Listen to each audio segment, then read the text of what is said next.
e-commerce itu tumbuh ya. Apapun yang diperjualbelikan, karena at the end itu kan harus membutuhkan yang namanya physical delivery. Ya, perusahaan jasa pengiriman ikut mengalami pertumbuhan seiring dengan bertumbuhnya transaksi-transaksi online ini. Kita melihat banyak sekali perusahaan-perusahaan yang pada saat menghadapi pandemi, menghadapi masa-masa yang mungkin tidak semuanya siap gitu ya.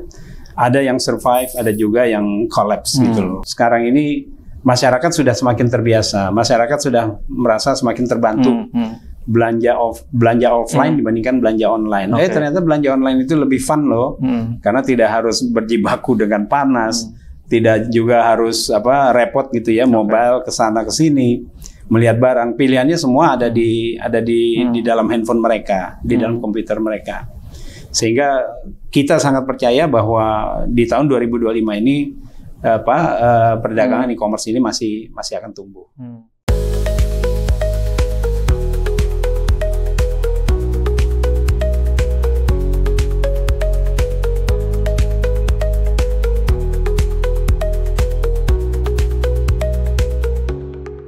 Baik, sekarang saya bersama dengan Bapak Muhammad Feryadi selaku Ketua Umum Asperindo. Terima kasih Pak Ferry sudah berkenan menerima Transgo, Pak. Terima kasih Pak Abdul. Baik, Pak, menarik terkait profil dari Asperindo nih. Kita ketahui kan sudah berdiri dari 1986 Pak, dan sempat beberapa kali berganti nama gitu Pak. Mungkin 5 kali gitu ya. Mungkin bisa jelaskan historinya Pak, termasuk mungkin dinamika dari perubahan bisnis modelnya. Baik. Pertama saya ingin menyampaikan ucapan terima kasih pada Transgo, pada Mas Abdul buat kesempatan untuk bisa diskusi, sharing pada hari ini. Kalau kita melihat perjalanan dari Asperindo sendiri, memang karena terjadi perkembangan di industri, terjadi perkembangan karena peraturan, terjadi perkembangan karena memang perilaku daripada pasar yang tentunya menuntut organisasi ini harus beberapa kali melakukan perubahan penyesuaian dari struktur maupun namingnya sendiri gitu ya. Asperindo sendiri kalau tahun 1986 itu bernama Asosiasi Perusahaan Nasional Pengiriman dan Pengantaran Barang Indonesia. Lantas terjadi lagi perubahan di tahun 1994. Namanya menjadi Asosiasi Perusahaan Pengiriman dan Pengantaran Barang Indonesia. Tidak berhenti sampai di sana karena tadi kami sampaikan terjadi perubahan karena dari sisi aturan, teknologi, ataupun karena faktor-faktor yang lain sehingga membuat asosiasi harus melakukan penyesuaian dari sisi penamaan. Tahun 1997 kemudian namanya berubah lagi menjadi Asosiasi Perposan Indonesia. Lanjut di tahun 1998 berubah lagi namanya menjadi Asosiasi Perusahaan Jasa Ekspres Indonesia. Tahun 2001 melalui Munas kelima dilengkapi menjadi Asosiasi Perusahaan Jasa Pengiriman Ekspres Indonesia, yang kemudian pada tahun 2012 pada Munas ke-8 Asperindo tanggal 27 Maret 2012 dirubah dan dilengkapi menjadi Asosiasi Perusahaan Jasa Pengiriman Ekspres Pos dan Logistik Indonesia. Nama inilah yang kemudian dipakai hingga hari ini. Jadi seperti yang tadi kami jelaskan, karena adanya perubahan dari banyak hal, maka organisasi tentu harus juga menyesuaikan penamaan dan tentunya dari sisi struktur organisasi itu sendiri. Artinya kalau bisa dikatakan di klasterisasi segmen bisnis ini Asperindo itu mencakup di sisi kurir dan logistik ya Pak? Betul. Yep. Per hari ini Pak, mungkin dari member atau anggota dari Asperindo yang sudah bergabung dengan Asperindo itu dominan itu perusahaan kurir yang B2C atau mungkin perusahaan logistik yang notabene yang B2B. Iya, jadi kalau melihat segmennya sendiri memang kita bagi. Jadi ada perusahaan-perusahaan yang basisnya B2C, ada perusahaan-perusahaan yang basisnya B2B. Tapi karena seiring dengan perkembangan zaman, banyak juga akhirnya perusahaan-perusahaan tersebut harus melakukan diversifikasi. Bisnis yang tadinya berbasis hanya B2B, kemudian melihat bahwa segmen B2C ini menjadi satu market yang sangat potensial, lalu perusahaan-perusahaan seperti itu kemudian masuk menjadi B2C. Sebaliknya, perusahaan-perusahaan yang tadinya basisnya B2C, kemudian karena melihat juga ada potensi-potensi untuk masuk ke bisnis B2B, maka perusahaan-perusahaan ini pun kemudian masuklah ke segmen itu. Nah, kita melihat bahwa hal ini bisa terjadi karena memang masing-masing itu memiliki peluang dan tantangan sendiri-sendiri. Jadi bagi pelaku-pelaku di Asperindo sendiri, ini adalah hal yang sangat wajar terjadi karena setiap perusahaan tentunya ingin juga bisa mendapatkan potensi bisnis yang sebesar-besarnya di dalam industri ini. Dan dua-duanya ini setiap tahun pasti grow, Pak ya? Iya, boleh dikatakan dua-duanya bisa dikatakan tumbuh gitu ya. Iya. Dari semua member itu secara proporsi itu dominan di perusahaan kurir atau logistiknya, Pak? Kalau saat ini mungkin saya boleh katakan kebanyakan masih di bidang kurir ya. Tapi karena ya seiring dengan perjalanan waktu, perubahan zaman, kemudian kebutuhan dari masyarakat, banyak juga yang akhirnya melakukan perubahan-perubahan. Apa yang bisa dilihat barangkali kalau di saat-saat seperti ini, banyak sekarang perusahaan-perusahaan juga karena memiliki infrastruktur capacity yang banyak, akhirnya mereka juga masuk ke bidang-bidang yang lain. Ya, ada fulfillment misalnya, ini kan salah satu yang juga menjadi potensi baru gitu loh buat perusahaan-perusahaan ekspres maupun logistik. Baik, menarik. Mungkin flashback ke 2024, Pak. Kita ketahui kan mungkin pasar kurir ya growth ya tiap tahun ya, Pak. Dari catatan Asperindo seperti apa, Pak, untuk di 2024, Pak? Ya, pertumbuhan ini salah satu drivernya tentu karena kita melihat e-commerce itu tumbuh ya. Apapun yang diperjualbelikan, karena at the end itu kan harus membutuhkan yang namanya physical delivery. Ya, perusahaan jasa pengiriman ikut mengalami pertumbuhan seiring dengan bertumbuhnya transaksi-transaksi online ini.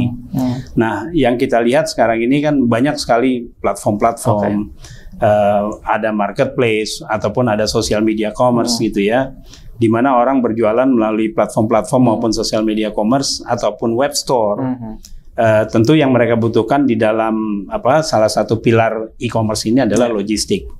Nah, logistik ada di sana yang tentunya membantu pengiriman dari barang-barang yang ditransaksikan tersebut. Apakah ada catatan khusus, Pak, dari rekap 2024, Pak, untuk Asperindo, Pak? Ya, kalau kita melihat bahwa di 2024 yang terjadi perubahan-perubahannya adalah gini. Kalau kita lihat pada saat Indonesia mengalami pandemi, Indonesia mengalami masa-masa di mana saat itu barang-barang seperti healthcare ataupun barang-barang seperti makanan beku ya, frozen, itu menjadi hal-hal yang baru lah. Kemudian ditambah juga ada lagi barang-barang seperti aparel ataupun barang-barang yang sekarang ini banyak makanan lah misalnya gitu ya. Ini juga menjadi salah satu potensi-potensi yang sekarang ini tumbuh berkembang di bisnis logistik. Ya, mungkin menyambung dari apa yang disampaikan soal di market di healthcare dan di frozen, Pak. Itu kan momentumnya di saat COVID ya, Pak. Betul. Dan di saat itu juga mungkin beberapa ada pemain baru gitu, Pak, ya, pemain logistik baru. Per hari ini apakah masih survive, Pak, untuk itu, Pak? Ya, kalau kita melihat banyak sekali perusahaan-perusahaan yang pada saat menghadapi pandemi, menghadapi masa-masa yang mungkin tidak semuanya siap gitu ya. Ada yang survive, ada juga yang collapse gitu loh. Nah, kalau kita melihat mereka yang survive adalah umumnya adalah perusahaan-perusahaan yang cepat mengantisipasi, cepat beradaptasi terhadap apa yang terjadi pada saat itu. Jadi kalau kita melihat perusahaan-perusahaan pada saat itu kurang begitu tanggap dengan kondisi yang terjadi, umumnya perusahaan-perusahaan seperti ini akan menghadapi kesulitan untuk beradaptasi dengan situasi yang ada. Tapi banyak juga yang justru sebaliknya melihat bahwa di saat-saat seperti ini ya mereka harus melakukan terobosan, bikin inovasi-inovasi baru, pengiriman-pengiriman yang tentunya menyesuaikan dengan kebutuhan masyarakat pada saat itu. Tapi tidak dipungkiri ketika pandemi itu behavior belanja terus itu pengiriman itu sangat berbeda, Pak, mengubah semuanya. Jauh berbeda karena waktu itu ada PPKM. Jadi kontak langsung antara penyedia jasa dengan pengguna jasa itu kan boleh dikatakan sangat strict pada saat itu, sehingga bagaimana caranya supaya perusahaan-perusahaan ini tetap bisa memberikan pelayanan. Ya, teknologi misalnya itu salah satu yang menjadi game changer di sana. Di mana banyak perusahaan-perusahaan akhirnya membuat aplikasi, membuat terobosan-terobosan yang terkait dengan order taking management system, sehingga masyarakat pada saat mau melakukan transaksi mereka hanya melalui aplikasi-aplikasi yang ada, seperti itu. Sampai hari ini mungkin beberapa pemain baru dan pemain lama yang mungkin yang masih survive dan masuk mungkin dari 5 besar market leader ini, kalau dari datanya Asperindo siapa saja? Kalau saya melihat sih mungkin ya semuanya pasti punya kesempatan yang sama gitu ya. Bahwa tidak lantas kita mengkerucutkan hanya 5 pemain yang survive gitu loh, yang lain lantas tidak survive gitu loh. Ya semuanya bisnis kalau saya melihat hari ini juga kebanyakan akhirnya terkonsolidasi gitu loh. Ya banyak perusahaan-perusahaan yang mungkin memiliki keterbatasan network, memiliki keterbatasan capacity. Akhirnya juga mereka harus bekerja sama dengan perusahaan-perusahaan yang mempunyai kapasitas lebih, mempunyai jaringan, ataupun dari sisi teknologi misalnya. Nah, Asperindo dalam hal ini juga sudah membuat Asperindo Secretariat Information System, ya, yang kita harapkan itu diutilisasi oleh setiap member kita di dalam rangka membantu aktivitas-aktivitas yang ada di perusahaan anggota. Ya, Asperindo sebagai rumah bagi pelaku jasa pengiriman, Express Post dan Logistik Indonesia tentu juga harus menyiapkan sarana prasarana yang bisa mendukung anggotanya. Menarik, Pak. Pak, tadi disampaikan soal market di e-commerce. Itu kan kita ketahui kan memang sudah menjadi 10 tahun terakhir ya, Pak, sudah menjadi tulang punggung dari untuk industri kurir sendiri gitu. Apakah memang untuk kurir ini sebegitu bergantung, Pak, ya untuk di e-commerce ini, Pak? Saya rasa potensi kita lihat sangatlah banyak gitu ya. Agak sedikit naif kalau saya bilang kalau kita hanya tergantung hanya pada satu segmen. Ya, yang terjadi di beberapa perusahaan anggota, mereka melakukan inovasi-inovasi baru. Mereka meluncurkan layanan-layanan baru yang tadinya mungkin hanya merasa ini mungkin e-commerce kontribusinya besar. Lantas mereka tidak masuk ke segmen-segmen yang lain. Contoh saja ada segmen korporasi di sana. Yang saya melihat segmen korporasi ini juga menjadi potensi yang sangat besar. Ada juga yang masuk ke segmen tracking misalnya, retail atau apapun lah yang bisa mengenerate cash flow bagi perusahaan. Jadi perusahaan hari ini saya yakin mereka menemukan berbagai cara untuk bisa melayani masyarakat. Jadi tidak hanya tergantung dengan satu segmen, tetapi juga berusaha untuk melakukan diversifikasi masuk ke segmen-segmen yang lain. Tapi tidak dipungkiri bahwasanya e-commerce memang menjadi tulang punggung, Pak, untuk secara volume, secara revenue gitu, Pak. Iya, e-commerce mungkin secara kebetulan exposure-nya memang cukup besar gitu ya. Tapi orang berjualan hari ini kita lihat mereka tidak hanya tergantung dengan satu platform, omnichannel misalnya. Ada seller yang berjualan melalui marketplace, tapi juga melalui channel-channel yang lain, ya, sosial media misalnya. Kan ada Instagram, ada Facebook, ada TikTok. Nah, ini kan menjadi saluran gitu ya buat mereka untuk bisa berjualan. Jadi sekali lagi bahwa di dalam setiap perdagangan e-commerce ini banyak sekali potensi-potensi yang saya lihat itu sebetulnya bisa dilakukan oleh perusahaan anggota Asperindo. Jadi tidak hanya tergantung dengan marketplace saja, tetapi juga bisa melihat contohnya tadi ke social media commerce, terus juga ke mana, ke web store, ke corporate, ke retail, ke tracking, kargo dan lain-lain. Menyambung soal sektor lain juga mungkin yang menjadi tren itu kan 3 tahun terakhir kan ada yang segmen yang 10 kilo di atas itu, Pak. Itu seberapa besar, Pak, untuk itu, Pak? Kalau by data Asperindo memang kita mungkin tidak mempunyai data itu karena kita tidak tahu aktivitas yang dilakukan oleh setiap member kita gitu ya. Tapi saya berani katakan bahwa untuk kiriman-kiriman seperti ini pastinya juga mengalami pertumbuhan lah. Ya, tergantung dari di mana mereka melakukan layanan ini. Dan layanan-layanan seperti ini ya pastinya juga mempunyai segmennya tersendiri. Gitu. Kembali soal e-commerce tadi kan disampaikan bahwasanya tren behavior belanja ini semakin berubah Pak ya. Apalagi kemunculan TikTok yang mungkin orang belanja lewat live gitu Pak. Melihat untuk prospek tahun ini seperti apa Pak? Ya, kami masih sangat optimis bahwa 2025 untuk pengiriman e-commerce ini masih ada ruang untuk bertumbuh. Ya, kenapa? Karena memang kita melihat sekarang ini masyarakat sudah semakin terbiasa, masyarakat sudah merasa semakin terbantu.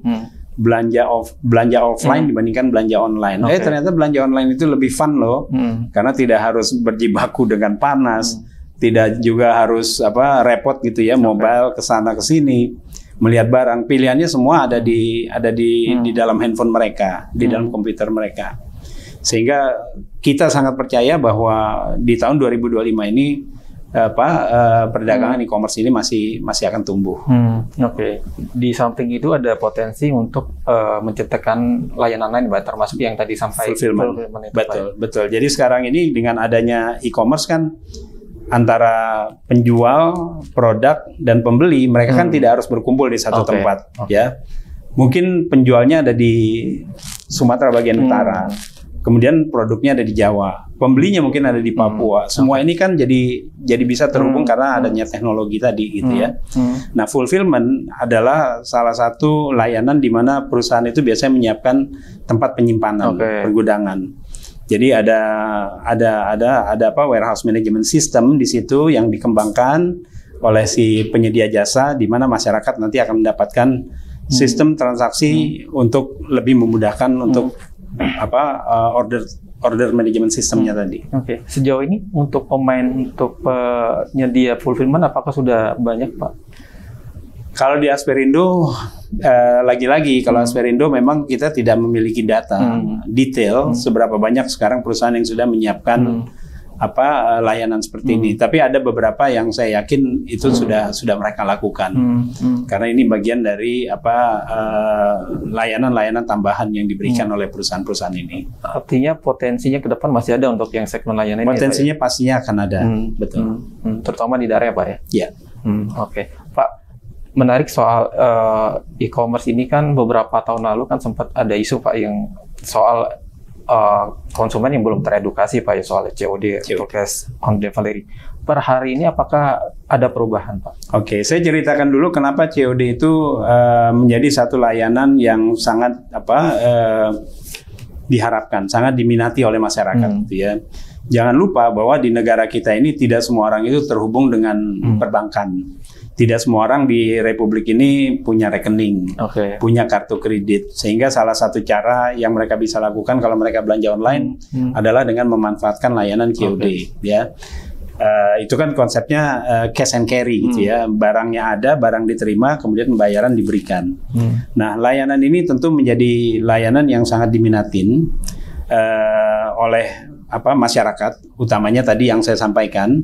Tapi saya masih melihat bahwa perlunya edukasi terhadap masyarakat, sehingga jangan sedikit-sedikit kalau barangnya ini kemudian dirasa berbeda, barangnya ini tidak sesuai, karena apa yang dilihat mungkin dari sisi gambar dengan realitasnya berbeda, gitu ya. Ingat bahwa perusahaan jasa pengiriman ini hanya sebatas melakukan pengantaran. Jadi siapa yang harus berperan untuk melakukan edukasi? Menurut saya semua tentu harus berperan, ya.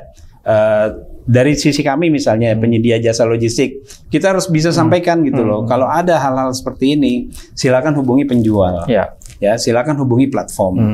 Karena itu tidak lantas menjadi tanggung jawabnya si kurir. Ingat bahwa tugas kurir itu hanya sebatas melakukan pengantaran kiriman.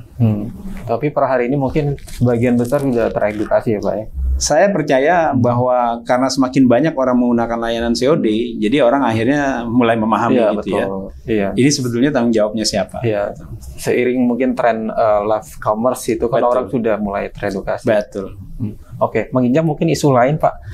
Di Juli 2024 kan Asperindo kan sempat bersurat ke BPJPH Pak ya terkait sertifikasi halal yang dimana merekomendasikan untuk hanya bersifat sukarela Pak. Tapi di tahun ini kan sempat juga bertemu langsung Pak dengan kepala BPJPH ya, Pak Haikal.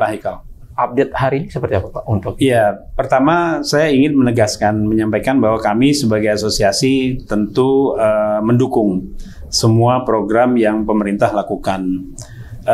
Seperti pada saat kami bertemu dengan Kaban, BPJPH, Pak Haikal, kami sampaikan bahwa mungkin dari sisi kami beberapa perusahaan anggota itu sudah mendapatkan sertifikasi halal.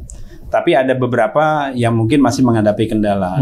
Ya, kendala salah satu contohnya adalah ini kan ada pembatasan antara barang-barang yang halal dan non halal. Artinya secara infrastruktur, sarana prasarana mereka harus siapkan itu. Apakah mereka siap gitu ya? Nah, beberapa tentu menghadapi kendala seperti itu. Kedua, untuk mendapatkan sertifikasi halal ternyata dari beberapa badan yang bekerja sama atau ditunjuk oleh BPJPH itu menawarkan tarif rate yang berbeda-beda gitu loh. Nah, ini tentu kami sampaikan. Ya, tujuannya apa? Supaya nanti semuanya bisa mendapatkan yang terbaik lah. Ya, sekali lagi karena kami sebagai asosiasi tentu mendukung program pemerintah. Tapi kami juga melihat bahwa untuk saat ini masih banyak tantangan-tantangan yang harus dihadapi, yang tentunya ini juga menjadi PR dari pemerintah ataupun PR kita bersama. Edukasi tentunya penting kepada anggota dan bagaimana anggota bisa melihat bahwa halal ini akan memberikan benefit yang lebih buat mereka. Oke, prinsipnya dari pihak Asperindo menerima untuk betul. Oke, tinggal untuk persiapannya untuk Pak ya. Ya. Oke, terakhir Pak Ferry. Tentu dari Asperindo kan sudah menyiapkan program-program ya, Pak, unggulan Pak ya. Apa yang akan dikerjakan Pak ke depan Pak?